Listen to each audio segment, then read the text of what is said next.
Hello and welcome to Cathode Ray Zone at the movies and on TV. I'm Milton Lawson. I'm a comic book writer based out of Houston, Texas. I write sci-fi and slice of life type stuff. And I have a book coming out this year called Orson Welles' Warrior of the Worlds. And I'm here to talk about franchises with the publisher, CEO, head honcho of Cathode Ray Zone, Dan Kaufman. Hey Milton, good to see you. For the people that don't know who you is, give us a little introduction of yourself. I am a newly retired philosophy professor. I taught for 20 years, 22 years at Missouri State University. And I also publish the Cathode Ray Zone and write most of the articles that appear on it. Before that, I published another online magazine called The Electric Agora. And I'm looking forward to chatting with you about not franchises like McDonald's, but franchises like what I've got behind me. That's what we're talking about. And you recently published a piece on franchises, and I thought that it would be a great catalyst for a conversation. So why don't you try to? I recommend everybody pause the video and read the full piece. But in the interest of time, can you summarize your perspective? Yeah, it's not super long, and it was the result of actually, Milton and we've discussed this a lot, both in the comic book context, in the science fiction context, especially Star Trek and Star Wars, the Marvel context, the MCU, the Marvel Cinematic Universe stuff. So this is something that we've been batting around for quite a while, and actually it was all the conversations we had that then inspired me to write the actual essay about it. And then once I did, it made sense for us to sort of maybe have a more organized conversation. So basically what I said was that first we had what I would call series. Right? So Star Trek was a series, and I watched it as I was a kid, when I was a kid growing up in the 70s. The original Star Trek was on television in syndication. That's actually when it became famous. It was kind of a flop when it originally aired, and it was canceled after 3 seasons. But then it became a real hit in syndication, and that sort of gave it a second life. And it was then followed by a few movies with the same cast, and then eventually, of course, new series in the universe, Star Trek: The Next Generation, and then everything that followed.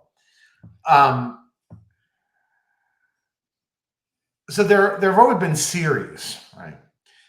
But this idea of a series becoming a franchise interested me because that language, the franchise language, now is used constantly. It's ubiquitous. You hear about the Star Trek franchise, the Star Wars franchise, the Doctor Who franchise, the Marvel franchise. All these things are now franchises. And I really haven't liked a lot of the further down the road installments of these series / franchises. And I started to wonder or to think whether there was something about the franchising itself that was the problem. And so that's what then sort of led me down the hole of trying to say, okay, well, what is it this distinctive about franchises as opposed to mere series that might be what's creating these problems? And so I tried to sort of give, if not a definition of franchise, to sort of at least give a sense of how I was using it.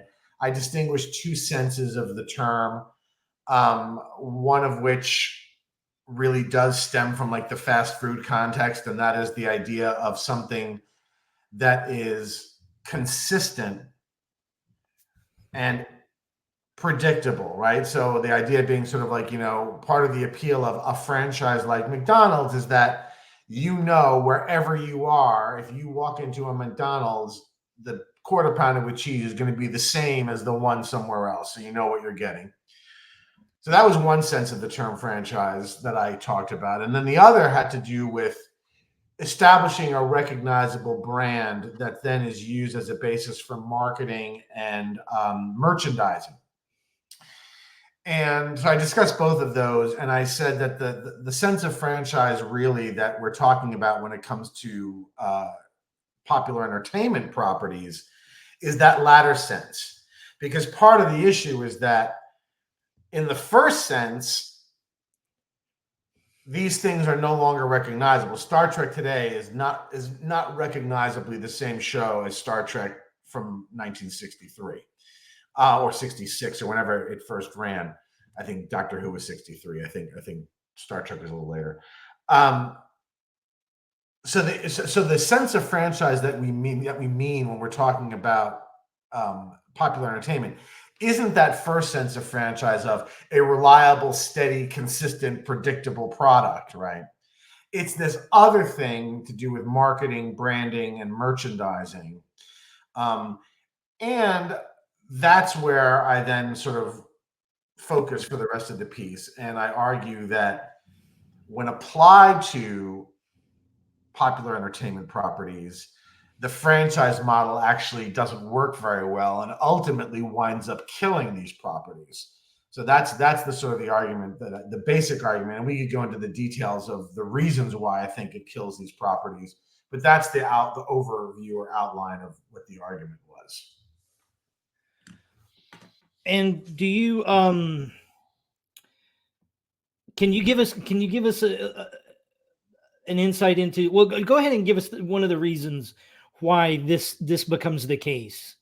Okay, so I really, there was just two types of issues that I focused on. One has to do with too much change. So something like Star Trek has been running since the mid-1960s in one form or another. That means that you have fans of Star Trek who are as old as me, 56 or older, right? If you were 20 years old when that show aired, right, you're 70 something years old, right? There's just virtually no chance that a 70-year-old is going to want the same thing out of Star Trek that a 20-year-old is going to want, especially a 20-year-old of today, right? Versus somebody who was 20 in 1966, right? So one of the problems I said is that when these things go on too long, you wind up almost as a matter of principle creating intergenerational tension within the fandom, right? And so a lot of what I see as the sort of the culture wars, which have migrated purely from the political arena into people are having like bloody knife fights over these franchises. I think part of that is simply inevitable, because if you run the thing long enough, eventually the tastes and the desiderata on the part of audiences will have changed so much that the old fans are going to hate the new stuff. Mm-hmm. And increasingly, the newer fans are going to hate the old stuff, right? So that's one sort of problem. The other sort of problem is more generic. It doesn't have and it applies in other areas. So the other problem I gave as a model from the world of video gaming, and that's the example I used was World of Warcraft. World of Warcraft's been around since 2003, and has had so many expansions, so many added systems, so many booted and time traveled and switcherooed characters and plots and all sorts of things, that by now it's a freaking mess. it's a huge barrier to entry. And for the people who've been it all along, it's gotten so cluttered and Byzantine that Blizzard, who publishes World of Warcraft, actually released legacy servers where you can play the game as it was in 2003, right? Which is a sort of a mind-boggling thing if you think about it, right? 20 years later, people would still rather play the game you made 20 years ago than you're making now, right? And I think a similar thing happens in these popular entertainment franchises. Probably the worst are Star Wars and Marvel in this regard, in that there are so many entries in the franchise. There's so many spin-offs. There's so many side things. There's so many creating whole shows around marginal characters, all this sort of stuff, that it's become completely incoherent. I mean, I challenge anyone to actually explain to me what the hell the Force is by now in Star Wars, right? I challenge anyone to tell me who the hell Doctor Who is at this point, right? It's been added to and convoluted so much. So that's the second problem, is that the longer and the bigger these things sprawl, the more sort of incoherent and rococo they sort of get. And that ultimately also winds up destroying them. So basically, I called it the franchise curse because I really feel like once any of these properties truly gets franchised, it's not long before it's ready for the bin. I mean, it's got an inevitable trajectory, in a bad direction. And those are the two arguments that I made, at least in outline. So I want to ask you some questions on all of those elements, but to summarize my perspective on this before I ask you those questions is, I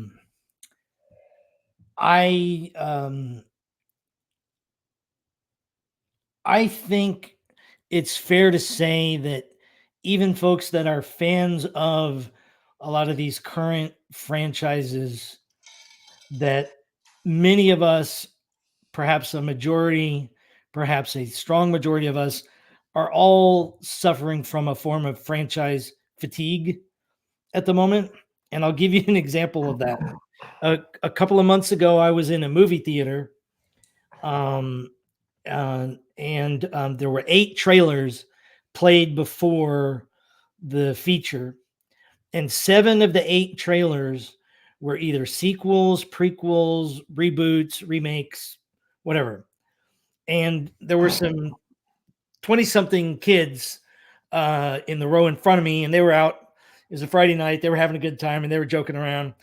And when we got to the 7th trailer, and it was another sequel or reboot, one of the gentlemen turned to his friends and says, "If the next trailer is a sequel or a reboot or a remake, I'm leaving this fucking theater right now." And then the next one came up, and it was a prequel, and he said, "Prequels don't count." So he didn't leave. So he didn't leave. It was an empty threat to begin with. But that palpable sense of, they show so many more trailers than they used to anyway. That I think we are all feeling something, and I think you're describing an element of what we're all feeling in all of this. Where I think you and me might disagree generally is I still feel that there's juice in some of these franchises and an ability to still make compelling entertainment with some of these characters.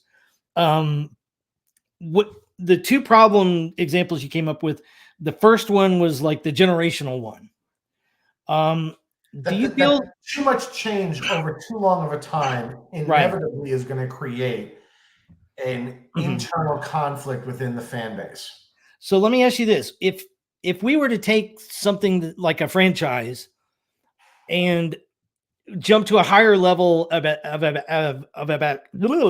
abstraction and go from a franchise to a subgenre or a very narrow genre, Like for example, just your standard detective story, your Sam Spade type of detective story. Um, do you feel that there's something unique about the franchise structure that differentiates it from just a normal subgenre? Are these problems that you're articulating also equally valid in saying that, like, hey, someone that loves Sam Spade, Humphrey Bogart, is not gonna like Knives Out? um,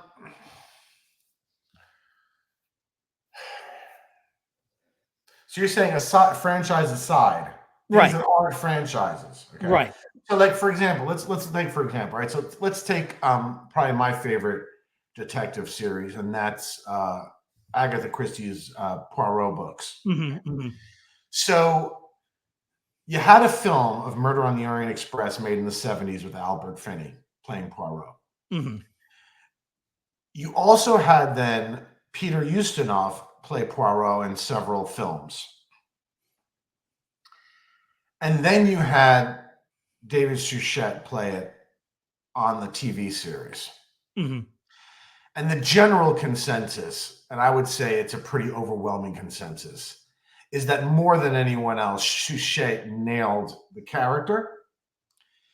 And indeed, I would say at this point, if you asked anyone to sort of characterize Poirot, they would characterize him in the terms of the David Suchet character. Now, in the chronology, is he the third Poirot in film and TV? Yes, Okay. yes. Of that group that I just listed, he's the Mhm, third, right? Now, here's the thing, though. Each of those actors played Poirot differently. Ustinov, I think, is generally agreed to have taken it the farthest from the written character. mhm. And as such, that his exercise is usually rated the lowest as being accurate to Christie, right? Mhm. However, it was not so far out as to provide some sort of a barrier between let's say one fan and another, right? So a better example of what you're talking about would be what they did with Sherlock Holmes. Okay. And we can discuss this because I know that this version that I absolutely cannot stand, you liked, right? Yes. I thought the Robert Downey Jr. Sherlock Holmes is one of the worst things I've ever seen, right? Because I thought it bore zero. It had nothing to do, Yeah, right, I with agree with that one. Sherlock Holmes as written. Yeah. And I didn't understand why, rather than simply create a new property, a new character, and new interest, you would basically create a character, call him Sherlock Holmes, but have nothing Right. remotely Holmesian about him, right? Right. Right. Um, and that I think is more like what you see. I think that Goofy Spock in Strange New Worlds relative to Leonard Nimoy Spock is a hell of a lot more like Robert Downey Sherlock Holmes relative to let's say Jeremy Brett Yeah. Sherlock Holmes. And so I do think that this problem can occur even outside of a franchise context. So Mhm. while the franchise context may be sufficient to create these problems, it's not necessary. You can have these problems from other Okay. environments. But I don't know if that's what you were getting at.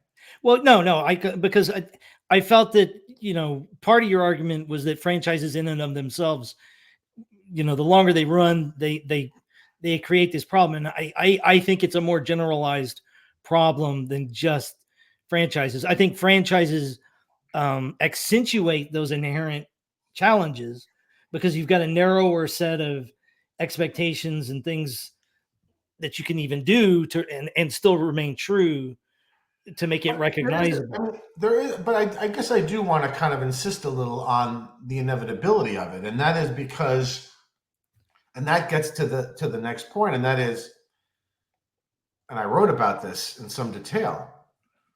what today's 20-year-old is looking for in a hero is not what a 20-year-old in 1982 is looking for as a hero. What a 20-year-old today is looking for as a villain is not what a 20-year-old was looking for in a villain in 1982, because tastes and mores have changed wildly, right? And so I know why we have Goofy Spock. And that's because that's what young people today want, right?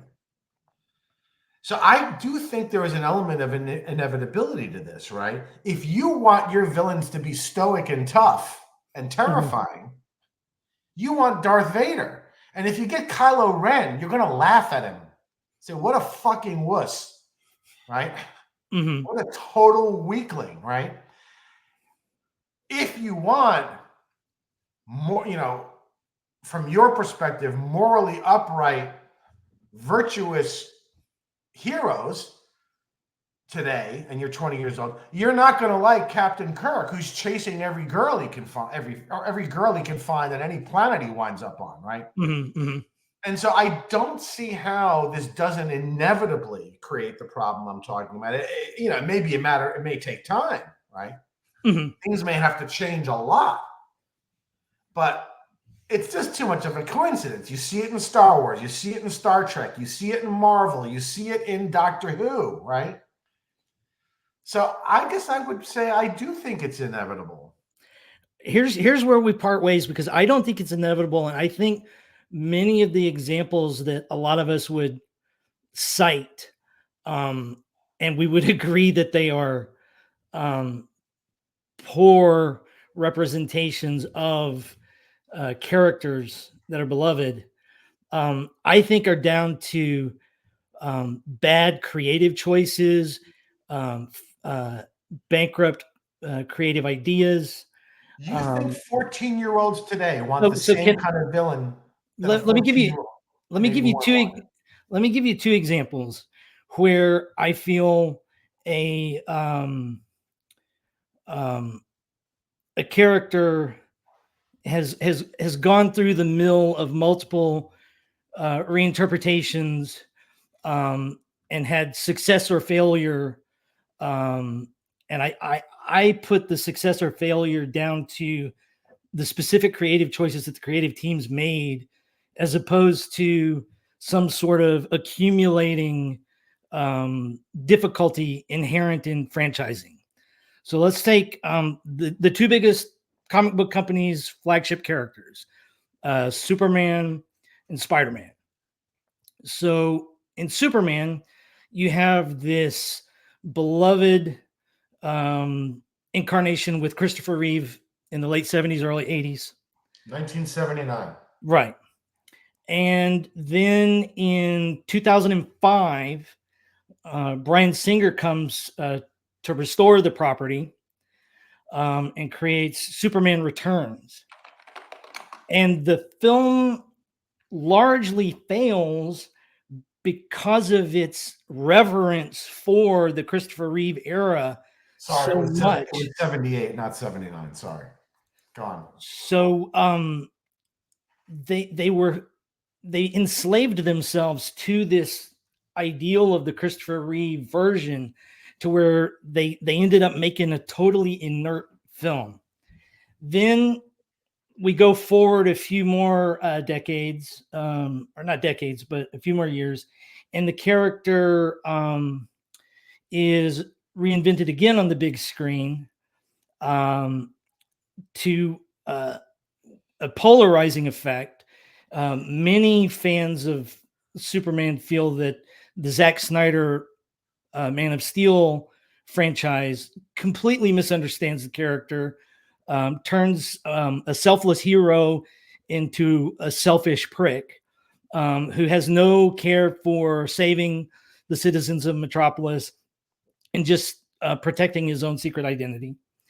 And one thing I left out in this sequence is in the year 2001 or 2000, I think it was 2001, for television, they reinvent Superman as a teen drama in the show called Smallville, that goes for a very contemporary interpretation of the character. And it's wildly successful creatively and financially. And it eventually becomes a victim of its own success. It ran too long. If it had just stayed 4 seasons, it would have been one of the best representations of the character ever. They had the best ever version of Lex Luthor in that series. So I think if you chart that particular franchise, you've got successes and failures, and they're due to the choices that the creative teams make. Same thing with Spider-Man. Spider-Man premiered around the same time as Star Trek, in the early 1960s. It's gone through an accumulation of mythology for eras and ages. Um, it makes the jump to the big screen in the 90s with a successful Sam Raimi trilogy. Then it's quickly rebooted for many people's taste too soon with the amazing Spider-Man series. They had 2 films that were just terrible and poorly received. They tried to turn Spider-Man into like a nighttime grim Batman Crusader kind of character with bad aesthetics, and it was just a terrible sidetrack. Then the character gets pulled into the MCU, and with oh gosh, what's his name? Toby Holland. Tom Holland. Tom Holland. Sorry, I'm going crazy here. That's largely viewed as successful, and then even beyond Tom Holland's, there is the Into the Spider-Verse films that were kind of made off of the radar, because at that point, Marvel had their eye on the long game of trying to get back the rights to Spider-Man live action. They weren't really focused on what was happening in this weird animation wing, and Sony itself was not all that focused on it. And these mad geniuses went off and made this incredible film that's beloved and has been extremely financially successful and creatively successful. The last film was nominated for Best Animated Feature at the Oscars last year. And I think present company excluded, that the appeal of those films does run a fairly wide generational demographic set of appeal. Most of my peers in comics are Gen X age, and they adore the Miles Morales films. And I think the story with those 2 franchises, Superman and Spider-Man, is not a story of inevitable failure from the weight of the constraints of a franchise.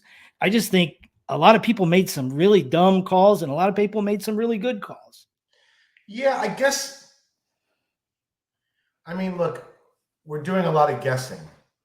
I have no idea what the demographics of the audience for Smallville was. I have no idea, and I doubt you do either. Based on going to San Diego panels, I think it skewed very young. It skewed very young. As for the Into the Spider-Verse, I mean, I'll just have to take your word for it. I have no idea. I mean, I couldn't stand it. I had zero interest in it. I don't think I even could watch it for more than 40 minutes before I turned it off. I hate frenetic anything. It felt to me like an animated anxiety attack. That's what it felt like. I couldn't stand it. Sure. I really don't have any interest in Spider-Man that's not Peter Parker with Aunt May, a dweeb in school.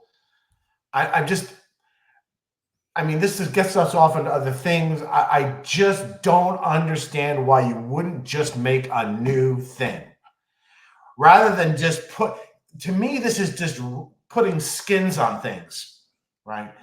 And that's the sense of branding that I'm sort of talking about. That's the sense of, I find it shallow. I find it a bit incomprehensible what the point is.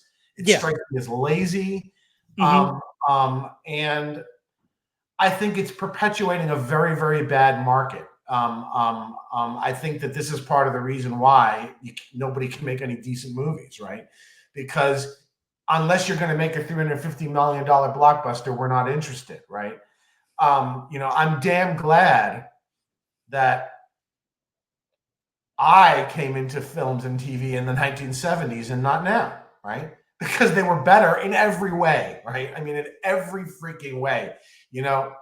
The final episode of MASH was watched by 100 million people. You'd need 15 Breaking Bads to get that kind of audience. Right. So right. yeah, I guess and to me, sort of citing the DCU, which is one of the biggest disasters, doesn't, the fact that, one Superman was acceptable. And I mean, it's sort of, to me, it's a small victory in a large disaster, right? It's like, okay, great. So this Superman wasn't quite so terrible, but wait a minute, why are we having 16 Supermans to begin with? All I do now is I just keep saying, make something new. Yeah. Right? Well, my answer to your question on why people don't make something new is a very frustrating one, and I'm gonna go with a nonpartisan political comparison. I'm sure you're aware of the somewhat frustrating and humorous truth of the matter is that if you poll the American public on spending and taxes, they're both in favor of cutting your taxes and increasing investment in these. Right. They're inherent. And so the anecdote I gave you earlier with the kid that was saying, "Hey, I'm gonna walk out of this if I'm gonna be subjected to another reboot." But guess what? The feature that we were seeing was a fucking sequel. So we're all kind of hypocrites in this, and we say that we want this stuff, but we want new stuff. We keep saying that, but we keep rewarding the familiar. So it's sort of a catch-22, and the studios are stuck with, and especially the people that drive this, the canaries in the coal mine on all this stuff are the people in comics.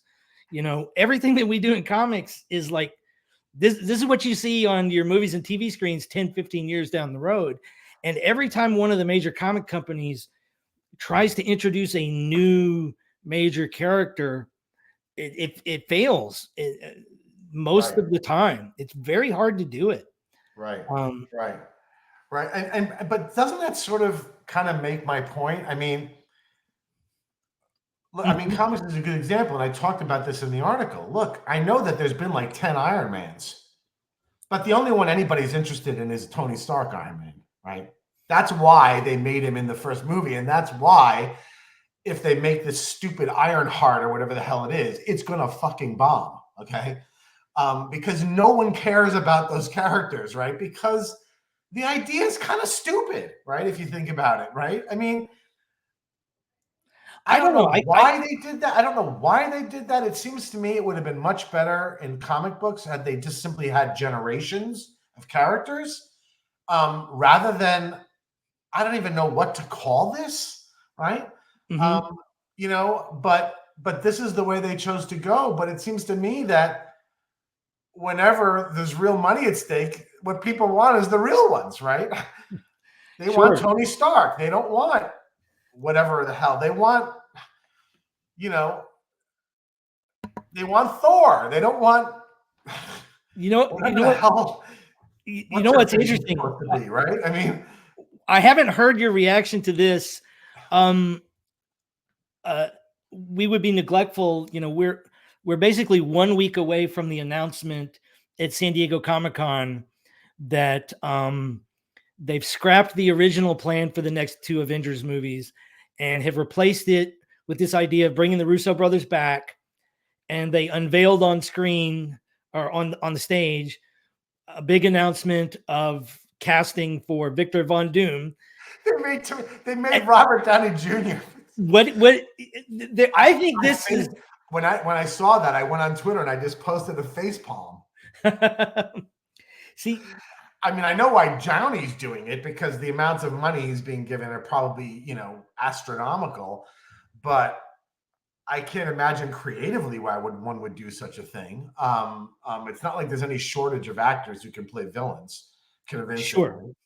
Well, And since, he hasn't done one yet that I'm aware of. So I think there's some appeal there. And to me, the interesting thing is I'm very conflicted on this because I love Robert Downey Jr. as an actor, pre Iron Man, everything. And had he not been Tony Stark, he would have been an excellent choice for Victor Von Doom to begin with. And so in a vacuum, I like the idea. In the context, I'm conflicted, and I'm very curious to see how they roll with it. yeah. So Yeah. let me ask you one other thing here. You've noted that we've had some discussions outside of this, and you cleverly in your piece you didn't avoid the topic of coming up with a definition, but you illustrated what you consider as a franchise sort of conceptually. But let me hit you with just some quick rapid fire questions. I'm going to name some properties, and I want you to just give me your instant gut reaction. Are they a series or are they a franchise? Okay. Sure. Okay. So I've got a few of them here. Okay. Some of these are going to be obvious, but let's do it. Star Trek, Franchise. Doctor Who, Franchise. Star Wars, Franchise. Lord of the Rings, It's starting to become a franchise gotcha, Game of Thrones, series. Mad Max,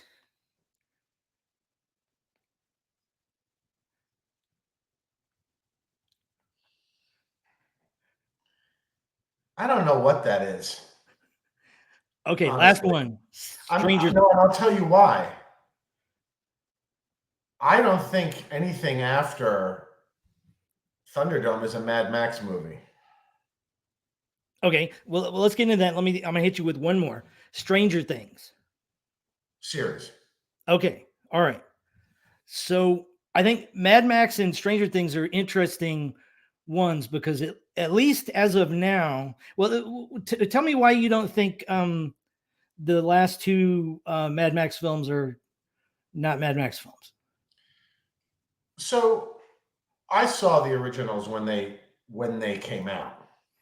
Mad Max, The Road Warrior, and then Mad Max Beyond Thunderdome. And I definitely thought Thunderdome was the worst because I felt it got soft. Mad Max, that series to me was essentially an exploitation form of post-apocalyptic science fiction. Okay. And I say exploitation on purpose, right? It had all the hallmarks of exploitation films, the best tradition of exploitation films. I mean, let's remember some of the best directors have made exploitation films, right? Wes Craven made Hills Have Eyes, right? Yeah. Tobe Hooper made Texas Chainsaw Massacre. Scorsese, Boxcar Bertha. I forgot who made Last House. Oh, was it Wes Craven? Who made Last House on the Left? I think you're right. That it's Wes Craven, but I'm not sure. Anyway, so this is not a slam on them saying they're exploitation. So to me, that series and the whole vibe and feel of it was exploitation, gritty, and yeah, exploitation, gritty. That's good. They are not massive CGI infested blockbusters. And Right. both Fury Road and Furiosa, I felt like I was watching a Marvel movie. To me, they represent the Marvelification of everything. Where the stunts no longer impress because they're so obviously fake. They're not stunts. You watch The Road Warrior and watch Fury Road. And despite the staggering amounts of money more that was spent on Fury Road, Road Warrior looks so much more realistic because it's real, right? Whereas Fury Road it's very obviously animated, right? It's very obvious. It's not hard to see. If you could shift your critique one film further in the franchise and say that you're talking about Furiosa, I would be nodding in agreement. I would say because Furiosa is worse, right? Yeah, But come on, I mean, guys standing on these trailers, pulling huge speakers with guitars with fire flying out of it, and Tom Hardy's a brilliant actor. I have no idea what the hell that was supposed to be, like in terms of a character. Certainly was not the character I was watching. So I also did not believe that was the same guy. Yeah. Not just because it was a different actor, but because the whole affect was wrong, right? And so to me, that's just we're just gonna make this new CGI shit action flicks in the new idiom, and we'll just slap Mad Max on it. So we'll get some some free momentum from it. But to me, they have nothing to do with the original series, and I feel a little bit similarly about some of these. That's why I said these things may be becoming franchise, but they're not franchises yet. Same with Lord of the Rings. I think Mad Max is a very interesting case because it just in terms of definitionally, because all of the points you raise to a certain degree are valid. The one strong point against it being considered a quote unquote franchise is that it is still creatively directed by the original author of the piece. And now you may disagree with his choices, but he's still piloting the ship. So it's also still only movies. You don't now have 20 TV shows. Right. You don't have the kind of merchandising that you have. You don't see people in Mad Max pajamas. You don't see 6-year-olds in Mad Max pajamas. It's not quite at that point. Right. And the same with Lord of the Rings. It's starting to move that way, and I can see it going that way. Yeah. It seems to be the direction they wanted to go in. Yeah. And that's why I included Stranger Things in the list of questions, because it's obviously currently just one series that isn't even finished yet. But the studio that owns it is already treating it like a franchise. But the thing is, I don't see, unless they're going to start creating new stories in the universe with different characters and stuff, these actors are all too old. Well, they've already announced that they're doing at least one spinoff. Oh, God. No, I cringe because I love Stranger Things. No. And when you say that to me, it's like I just ate a big bowl of poop. It's like, oh, God. Indeed. So, I warned Dan in advance that towards the end of this discussion, I wanted to throw a curveball at him, and I think it's almost at a point to where I could do that. But before I throw the curveball, are there any points on the discussion that you feel we've neglected to cover?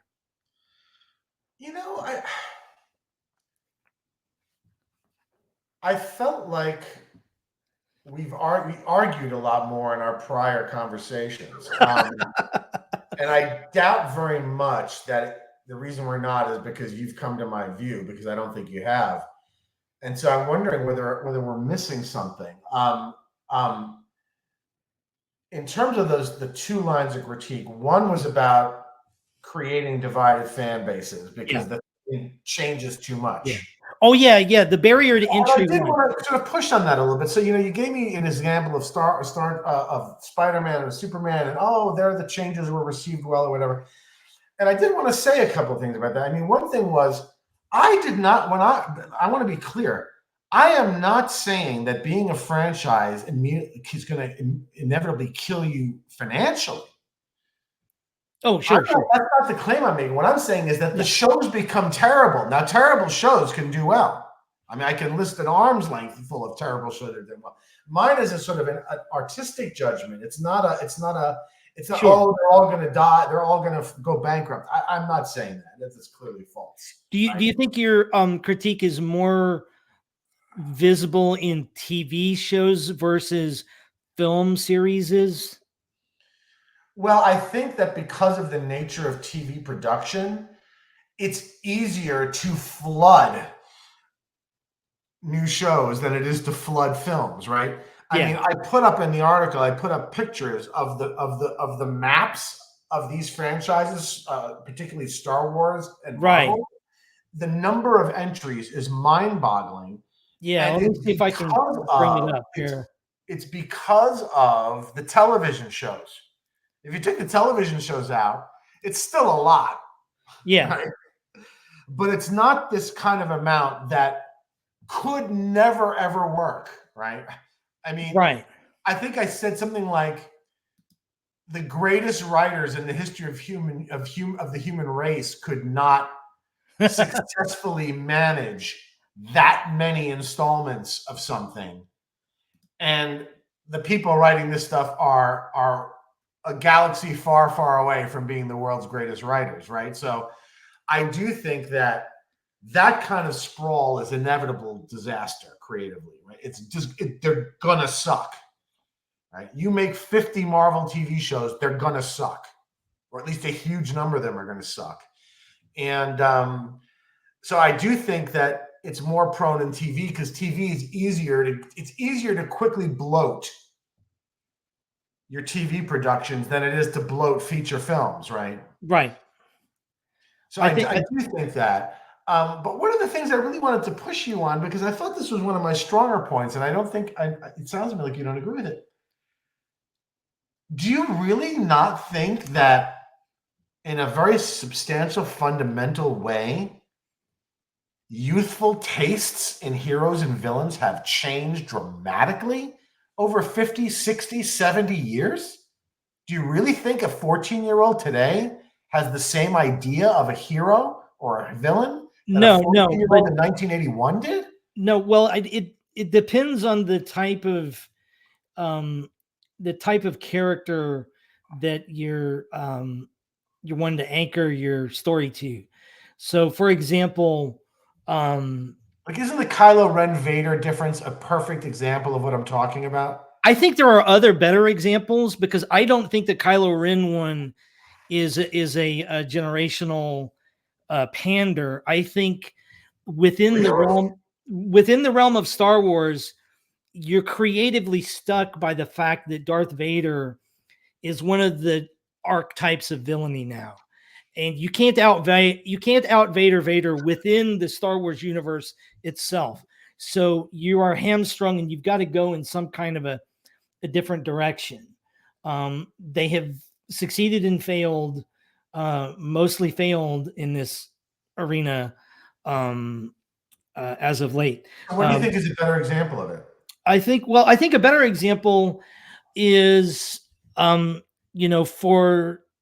about 15 years, the mode of the tastes of not necessarily franchise heroes, but just prestige drama television, the anti-hero was the preferred protagonist, from Tony Soprano, Walter White, Don Draper, Saul Goodman.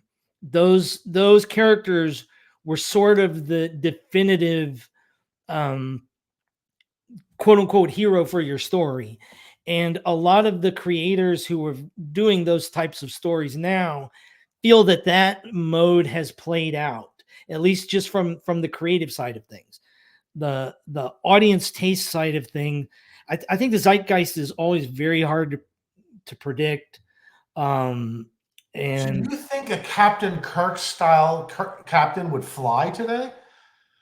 um, he would be Captain labeled Kirk problematic, style. and the show would be boycotted. Oh, sure. Well, yeah, like within the specifics of his, Well, that's his what I'm slandering. talking about, Yeah, though. yeah. Right? I mean, why do we have Goofy Spock? We have Goofy Spock because that's what younger people want now, right? I think Why do we have Star Trek singing musicals? I Right? don't think that I personally don't think it's a fair characterization to call Mr. Peck's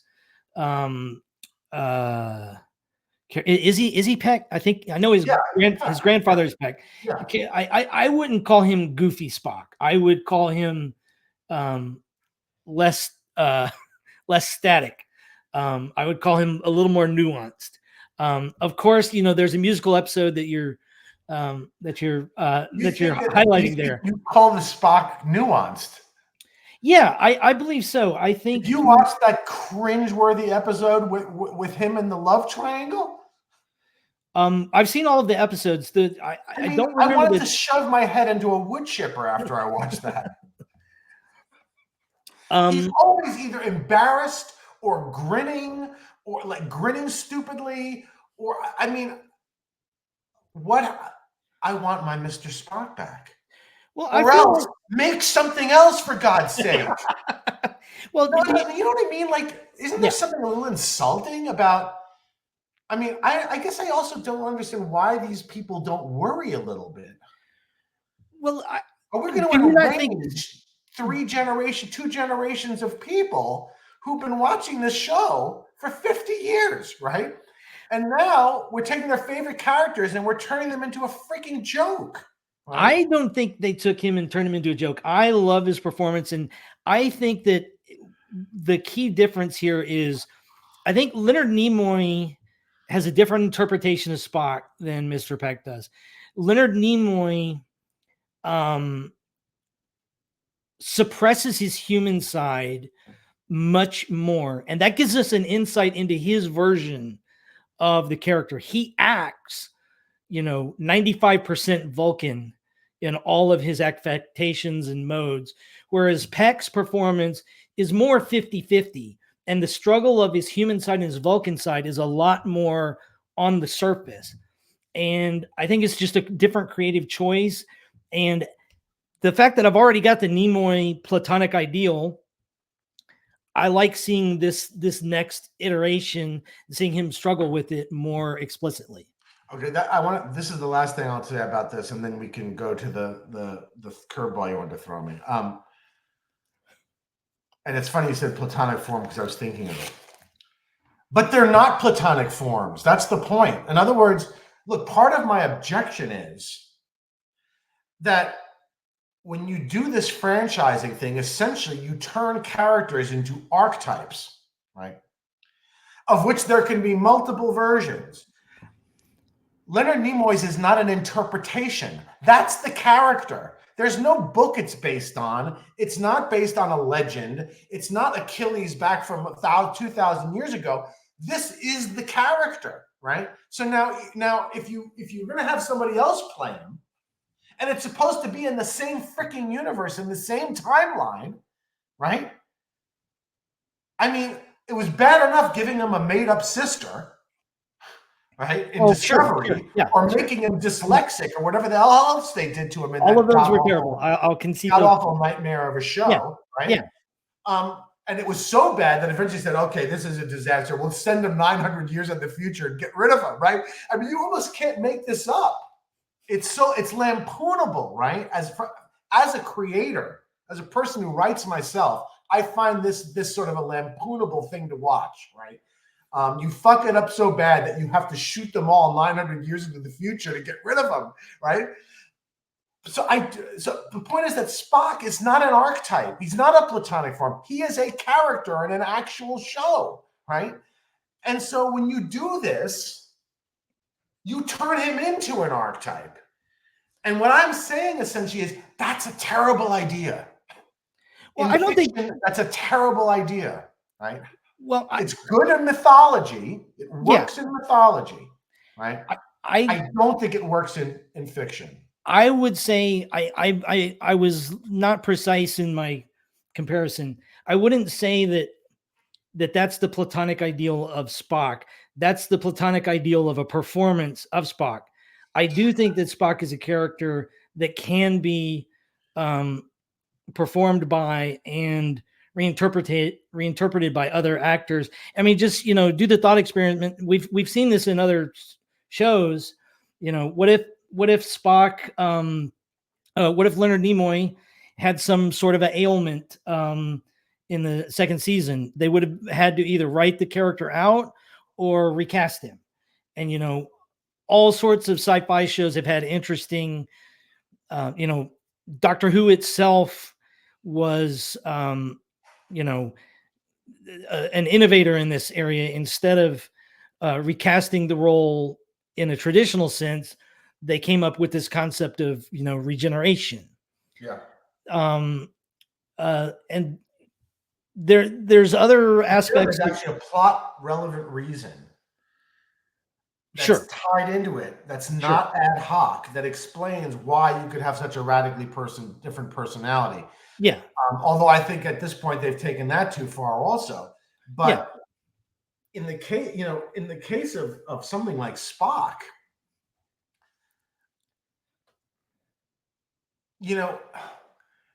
it's funny you say this about those two choices, because Babylon 5, which in my opinion as a whole is a far superior show to Star Trek, simply because it maintains its coherence, because it was written from beginning to end as a 5-year show, right? So it has that coherence. Basically, he wrote a novel, right? And then just broke it into pieces, right?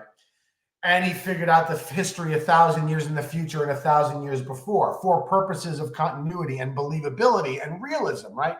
So yeah, the lead in the first season went nuts. He had a nervous breakdown.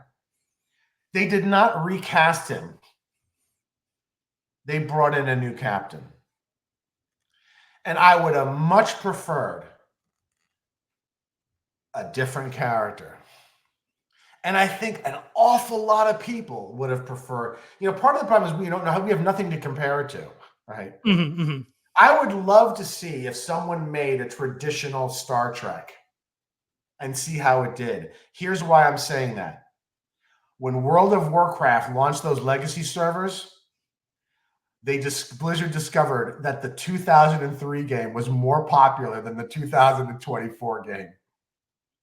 And I have a sneaking suspicion that if you made a traditional Trek or a traditional Who, it would be more popular than the new ones. Because everyone like me, who are the people with all the money, not the 14-year-olds, right, would jump on it like a freaking life raft, right? So I think part of the problem is we don't have anything to compare this to. Sure, it's successful, but would it be even more successful if it wasn't so far off? What do you mean by traditional? Are you talking literally just something in the vein of original Trek, in the same time period as Kirk and Spock? Strange New Worlds. What's that? Let's say you'd made Strange New World. You made a show about Pike. Okay. And you set it in the years before Kirk became captain. Which is what the show is. Right. But you played it very much more true to character types, personality types, mores, and language in universe. In other words, I think that would be a disaster. like it was a historical document. I think that would be a disaster, personally, but I don't agree. And I think that World of Warcraft legacy servers are a serious evidence point. Mm-hmm.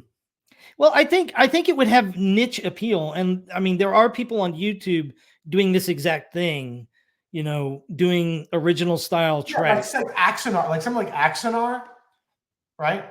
Which I know there's all sorts of controversy. What I'm saying is something like that, if it was done full production from a major studio, I think would be more successful than any of the things they're making now. Okay. Gotcha. I just do. I think the amount of people that want to see twerking She-Hulk is relatively small, and it's the demographic that has the least amount of money. So I don't understand why you're making shows targeted to them. Why does everything have to be like a CW show? That's not where the money is, man. Right? And the population's aging. There's a lot more of us, right? So I do find the whole thing somewhat mystifying, but we can do another one if we want to keep battling this. Sure. Throw me your curveballs. Okay, so you may not be as interested in this aspect of this discussion as I am, but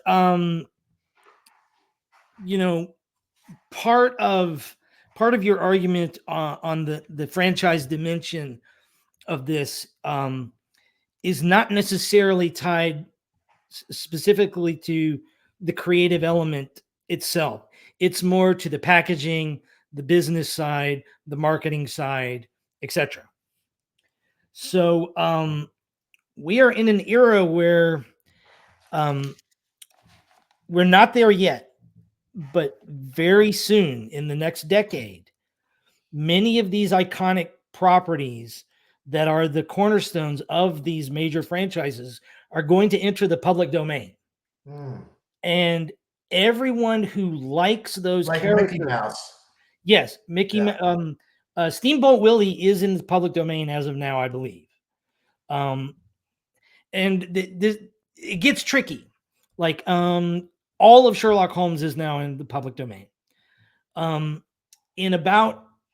In a very short time period, I think it's about 6 or 7 years, the very first incarnation of Superman is going to go public domain. And that version of Superman will be somewhat unrecognizable to the version of Superman we all know and love, because the mythology that we think of as Superman was very complicated. You know, some of it was in the comics, some of it was in the radio show, some of it was in the TV show. So to do what you would consider a full Superman story, you're going to have to wait a while. But just to give you a heads up, I'm personally thinking of doing one of these. There's a character coming into the public domain that I have a bit of an affinity for. I'm not going to divulge it here. After I stop recording it, I can tell you it.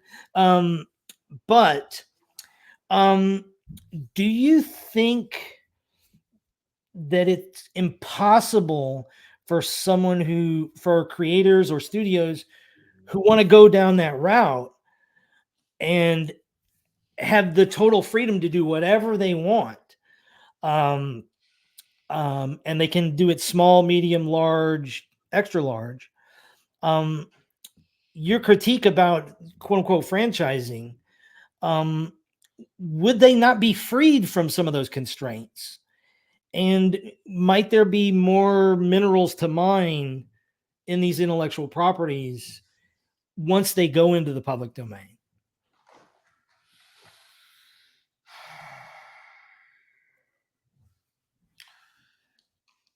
So because of the way that our conversation went, maybe certain aspects of my attitude about this have not been that strongly expressed. And so I focused on the franchise thing because I wanted to try to figure out what it was about the new crop of things coming out in these areas of popular entertainment I found objectionable, that were not completely just matters of personal taste, right? Because what's the point of me railing? Oh, I don't like this. Okay, all right. You know, I mean, like, yeah, we've all got those. We've all got those. So, and the fact that I've just been sort of saying, well, you know, if they made a traditional Star Trek or whatever, I think it'd be really popular. That's all within the context that I really would prefer if people just made something else, right? So And this is why, by the way, I don't participate. We didn't talk about the culture war aspect, but this is why I don't participate in it, because it doesn't damage the Star Trek I like that now they're making Star Trek I don't like, right? So Yeah. I'm rewatching Next Generation again. The fact that Discovery exists doesn't change anything about the fact that I like Next Generation, right? Yeah. And I think so, we need a lot more people to adopt that and attitude. so, and so I just, I don't need more than a certain amount of something. Mhm. And so I would be much less enthusiastic than you are about this prospect of these intellectual properties, and everybody and their brother can run off with it, right? Mhm. Because I just don't really need any more Star Trek. I really don't need any more Doctor Who. I mean, I was actually done with it already with Sylvester McCoy. Then when it came back after 20 years, I thought Eccleston was really good. I liked the vibe of it. I got tired of Tennant halfway through, and I barely watched it since then. It's Mhm. Mhm. just enough of it already. Yeah. And so I don't know how personal that is or how general feeling that is amongst people. But let me say one more thing about this, and then you can come back. What you're talking about is a lot more sort of indie productions, right? Or of any kind, But indie or I think it will be a boon of indie productions, right? I mean, at least because the major studios that are already making this stuff are already making this stuff, right? I mean, and so right. And I doubt they're going to start making new stuff in this vein that they weren't already going to make, just because now another character popped out of the hole in the ground, right? But again, I want to sort of compare to video gaming, right? Because in the video gaming industry, there's a real crisis amongst the AAA studios. So the studios in video gaming that would be equivalent to the studios making Marvel movies and Star Wars movies are having a real problem. The games are increasingly generic. The games, because now they're so technologically advanced, are being released in broken, buggy states that then need 50,000 patches, right?